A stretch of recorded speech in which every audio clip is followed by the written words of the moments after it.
As the Israel-Hamas tensions continue to soar, the militant group has now said that they are withdrawing from the truce talks. Now, it follows the killing of at least 15 people after Israeli strikes hit a UN-run school sheltering displaced Gazans. Most of the killed include women and children. The attack was launched a day after the targeting of Hamas's Khan Yunis commander, Mohammed Daif.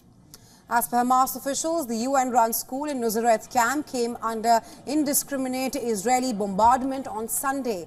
They said that 2 missiles targeted the upper floor of the Abu Arban school, which was housing thousands of displaced people. However, the IDF claims to have been tipped off about the presence of Hamas militants in the school. The Israeli military also said that it took several steps to limit civilian casualties, including the use of precise munitions and intelligence. We entered the classroom and all of a sudden they were carrying down my sister, hit in her head. She was dead. My young sister and Mahmoud were lying on the ground. They all were martyred and my mother was injured in her head. All were lying dead on the ground with blood. Oh God.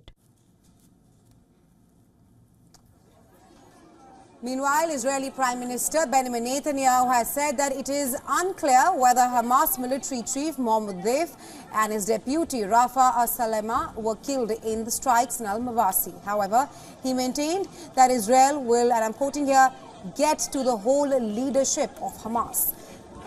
Sunday's statement, it's a U-turn from an earlier claim where the IDF confirmed killing Daif.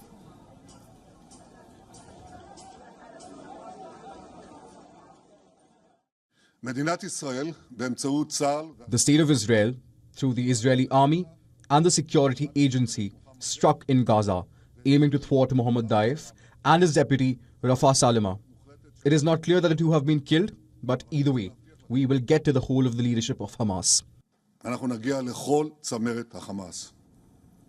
Also on Sunday, Israeli Defense Minister Yoav Gallant mirrored the Prime Minister's statement. While addressing Israeli troops, he said that Israel's pursuit of Hamas militants will quote-unquote continue for years.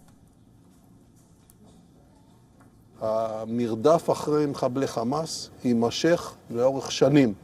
זה מהבכירים ביותר, כמו שפעלתם אתמול בלילה, ועד למחבלים בשטח. Hamas has also confirmed the safety of Mohammed Daif. However, no statement has been issued over the fate of his deputy. Saturday's attack, it's killed over 90 Palestinians. It's left over 300 more injured, making it the deadliest in weeks. Hamas has called the attack, I'm quoting here, a massacre.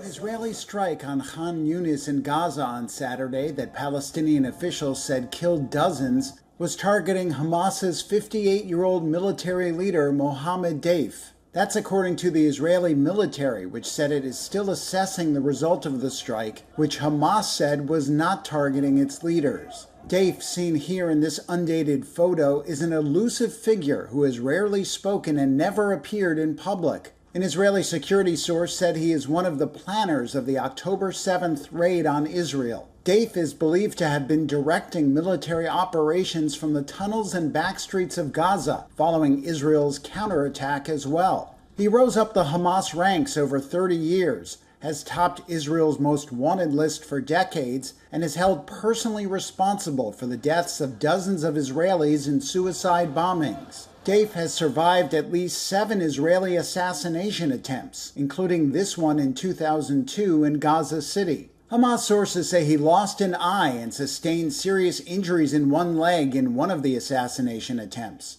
while his wife and 2 children were killed in an Israeli airstrike in 2014. Meanwhile, Yemen's Houthis conducted 2 military operations, one in the Gulf of Aden and one in Eilat, at the southern tip of Israel on Sunday. Houthi military spokesperson Yahya Saree said that the group targeted Israeli ship MSC Unific in the Gulf of Aden with ballistic missiles and drones. Additionally, the rebel group also attacked military targets in Eilat with drones. They attributed the attacks to the Israeli bombardment in Al-Malwa.